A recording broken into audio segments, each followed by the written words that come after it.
പ്രിയപ്പെട്ട ഈ എൻ്റെ പ്രകൃതി എന്ന വാട്സാപ്പ് കൂട്ടായ്മയ്ക്ക് നേതൃത്വം കൊടുക്കുന്ന ശ്രീമതി വിജയശ്രീ, പ്രിയപ്പെട്ട പ്രമോദ് ശങ്കർ, നാറ്റ്പാക്കിൻ്റെ ഡയറക്ടർ, ഇവിടെയുള്ള എൻ്റെ ഏറ്റവും സ്നേഹം നിറഞ്ഞ സഹോദരി സഹോദരന്മാരെ, എൻ്റെ പ്രകൃതി കൂട്ടായ്മയിൽ ലോകം മുഴുവൻ ഈ പദ്ധതിയുടെ ഭാഗമാകുന്ന പ്രിയമുള്ള സുഹൃത്തുക്കൾ,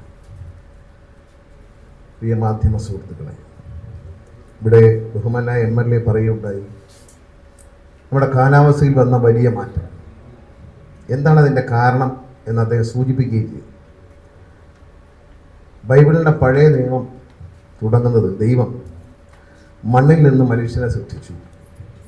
ആ മനുഷ്യന് പ്രിയപ്പെട്ട തൻ്റെ സൃഷ്ടിക്ക് അവൻ തൻ്റെ രൂപം തന്നെ നൽകി. അടുത്ത 6 ദിവസം, നിർമ്മാണം തുടങ്ങിയ 6 ദിവസം, ഈ മനുഷ്യന് ആവശ്യമുള്ളതെല്ലാം, തൻ്റെ പ്രിയ സൃഷ്ടിയായ മനുഷ്യന് ആവശ്യമുള്ളതെല്ലാം ഈ ഭൂമിയിൽ സൃഷ്ടിക്കുകയും അതെല്ലാം കണ്ട് ആസ്വദിച്ച് 7-ാം ദിവസം വിശ്രമിക്കുകയും ചെയ്തതാണ്. പ്രധാനപ്പെട്ട ഒരു വാക്കാണ്, തൻ്റെ പ്രിയ സൃഷ്ടിയായ മനുഷ്യന് ആവശ്യമുള്ളതെല്ലാം ഉപയോഗിക്കാനാണ് കൊടുത്തത്. ദൗർഭാഗ്യവശാൽ നമ്മൾ അതിനെ ദുരുപയോഗം ചെയ്തതിൻ്റെ ഭവിഷ്യത്താണ് ഇപ്പം നമ്മൾ അനുഭവിക്കുന്നത്. അവന് ഉപയോഗിക്കാൻ ആവശ്യമുള്ളതെല്ലാം ഉപയോഗിക്കുന്നതിനപ്പുറം അത് ദുരുപയോഗം ചെയ്യാൻ നമ്മൾ ഒരുങ്ങിയപ്പോൾ നമ്മൾ പലതും അനുഭവിക്കേണ്ടി വരിക. എൻ്റെ കാഴ്ചപ്പാടിൽ 2 കാര്യം ഞാൻ പറയുന്നുള്ളൂ. ഈ ചൂട് വല്ലാതെ കൂടുന്നതിനെ പറ്റി അദ്ദേഹം MLA പറഞ്ഞു. എനിക്ക് തോന്നിയിട്ടുള്ളത് ഹൈവേ ഒക്കെ നമുക്ക് ആവശ്യമുണ്ട്, ശരിയാണ്. പക്ഷേ ഹൈവേക്ക് കൊണ്ടൊരു മണ്ണെടുപ്പ്, ഒരു വല്ലാത്ത മണ്ണെടുപ്പാണ്. ഞാൻ എൻ്റെ മണ്ഡലത്തിൽ ഇച്ചിരി കുറവാണ്, കാരണം എൻ്റെ ഒരു ശല്യം കൊണ്ടായിരിക്കാം. കൊട്ടാരക്കരയിലേക്ക് വരുമ്പോൾ നമ്മൾ പണ്ട് കാലം മുതൽ കണ്ട ഒരു കുന്നുകളും മലകളും ഒക്കെ അതങ്ങ് പോയി. അപ്പം ജലാംശമുള്ള ഉപരിതലത്തിലെ ജലാംശമുള്ള വെള്ളം, വളക്കൂറുള്ള മണ്ണ്, ഇതെല്ലാം പോയി. വയൽ നികത്തിയവർക്കൊരു അനുവാദം കൊടുക്കാന്നുള്ള നിയമം ഓക്കെ, നികന്നു, നമ്മൾ അനുവാദം കൊടുക്കാം. ഒരു റാറ്റിഫിക്കേഷൻ, ആ റാറ്റിഫിക്കേഷൻ ദുരുപയോഗം ചെയ്തുകൊണ്ട് എൻ്റെ അറിവ് ശരിയാണെങ്കിൽ 3.5 ലക്ഷത്തിലധികം അപേക്ഷകൾ റവന്യൂ വകുപ്പിൽ കിട്ടിക്കിടപ്പുണ്ട്. എല്ലാവരും വയൽ നികത്തുന്നു. ഈ നിയമം ഉപയോഗിച്ച് വയൽ എന്ന സാധനം ഇനി കാണണമെങ്കിൽ പാലക്കാട് പോണ്ടി വരും. അവിടെ ഇനി അവശേഷിക്കുന്നു. നമ്മുടെ മക്കളെ വയൽ കാണിക്കാൻ പാലക്കാട്ട് കൊണ്ടുപോകേണ്ട സ്ഥിതിയാണ്. നമ്മുടെ കുഞ്ഞുങ്ങളെ അറിയത്തില്ല വയൽ എന്താണെന്ന് ചോദിക്കും, പടത്തിൽ പോലും കാണുന്നില്ല. അല്ലെങ്കിൽ ഇനി കുറച്ചുകൂടെ കഴിഞ്ഞാൽ നമ്മൾ വയൽ കാണിക്കണമെങ്കിൽ തായ്ലൻഡിൽ കൊണ്ടുകൊണ്ട് പിള്ളേർ. അവിടെ വയലുണ്ട്, അവിടെ വയൽ തന്നെയാണ്. വയലിൽ നടക്കുന്ന നെൽകൃഷിയാണ് തായ്ലൻഡിലെ ടൂറിസം. തട്ടുതട്ടായി വയലുകളിൽ നടക്കുന്ന കൃഷിയാണ് തായ്ലൻഡിലെ പ്രധാനപ്പെട്ട ഒരു കാഴ്ച. ചൈനയിലും ഇതുണ്ട്. നമ്മുടെ പോലെയല്ല, നമ്മളിതെല്ലാം ഓരോന്നോരോന്നായിട്ട് അവസാനിപ്പിച്ച് സുഖമായിട്ട് വീട്ടിലിരിക്കുക. ഇവിടെ ഇന്ന് ലോക പരിസ്ഥിതി ദിനമാണ്.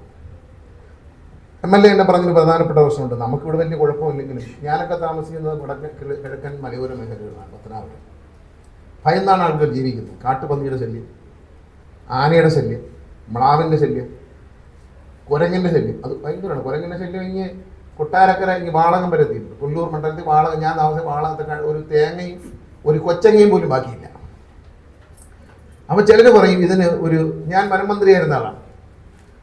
ചില ആളുകൾ പറയും ഇതിന് മതിൽ കെട്ടണം, ഇത് കരിങ്കല്ലിറക്കി അടിച്ച് കടുവ വരാതിരിക്കാൻ മരുന്ന്. കടുവ ഈ ബിൽഡിങ്ങിൻ്റെ ആ പൊക്കത്തിൽ ചാടുന്ന ആളാണ് കടുവ. ഒറ്റ ചാട്ടം ചാടിയാൽ ഒരു 10-15 അടി പൊക്കത്തിൽ ചാടും. ആ കടുവയ്ക്ക് മതിൽ കെട്ടി വയനാട്ടിലെ എല്ലാ കാടും മതിലിനകത്താക്കിയിട്ട് നാട്ടുകാർ പുറത്ത് താമസിക്കാമെന്ന് പറയുന്ന ആളുകളുണ്ട്. പിന്നെ ആന വരാതിരിക്കാൻ റെയിൽ വെക്കണം എന്ന് പറയുന്നത്. കഴിഞ്ഞ ദിവസം റെയിലിൻ്റെ പേളിൽ കൂടെ ആന കാറെടുത്ത് വെച്ച് പോകുന്ന വീഡിയോ നമ്മൾ കണ്ടു. മതിൽ കെട്ടിയാലും ചാടും. കുരങ്ങനെന്ത് മതിൽ, കടുവയ്ക്ക് എന്തെന്ന് മതിൽ, പുലി അതിൽ പിടിച്ചാൽ കയറത്തില്ലയോ? ഇതൊന്നും അല്ല അതിൻ്റെ കാരണം. എന്താണ് ഈ മൃഗങ്ങൾ? ആദ്യം ആലോചിക്കേണ്ടത് എന്താണ് ഈ മൃഗങ്ങൾ കാട്ടിന് പുറത്ത് വരാൻ കാര്യം? കാട്ടിനുള്ളിൽ ഭക്ഷണവും വെള്ളവുമില്ല. വെള്ളമില്ല എന്നാണ് നമ്പർ 1 കാര്യം. കാട്ടിൻ്റെ ഉള്ളിൽ വരണ്ടുണങ്ങയാണ്, വെള്ളമില്ല. ഭക്ഷണത്തിനുള്ള പച്ചലുകളും ഈറകളും മുളയും ഒന്നുമില്ല. വയനാട്ടിലെ സ്ഥിതി എന്താ? ഇത്തവണ കൽപ്പറ്റയിൽ കടുവ വന്ന് ഒരു സാധു മനുഷ്യനെ പിടിച്ചുകൊണ്ടുപോയി. കാര്യം എന്ന് വെച്ചാൽ കടുവയ്ക്ക് തിന്നാൻ അവിടെ ഒന്നുമില്ല.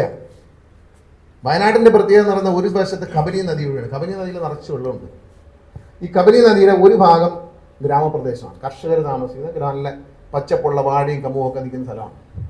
അപ്പുറത്തോട്ട് കയറിയ കാടാണ്. ദൗർഭാഗ്യവശാൽ വനം വകുപ്പിൻ്റെ മുൻകാല പ്രവർത്തനങ്ങളുടെ ഫലമായി തേക്ക്, ഈട്ടി എന്നല്ല, തേക്ക്, യൂക്കാരി പോലുള്ള സാധനങ്ങൾ, അങ്ങനെയുള്ള വെള്ളം വലിച്ചെടുക്കുന്നതും യാതൊരു വിധത്തിൽ അതിൻ്റെ താഴെ പുല്ലുപോലും കിളിക്കുക. ഈ തെങ്ങിൻ്റെ അടി പുല്ലുപോലും കിളിക്കത്തില്ല. കൊള്ളാവുന്ന ഒരു സാധനമില്ല. അത് അങ്ങോട്ട് നട്ടുപിടിക്കുന്നത്. മുളം കാടുകൾ 35 വർഷം കഴിഞ്ഞപ്പോൾ എല്ലാം തുടങ്ങി.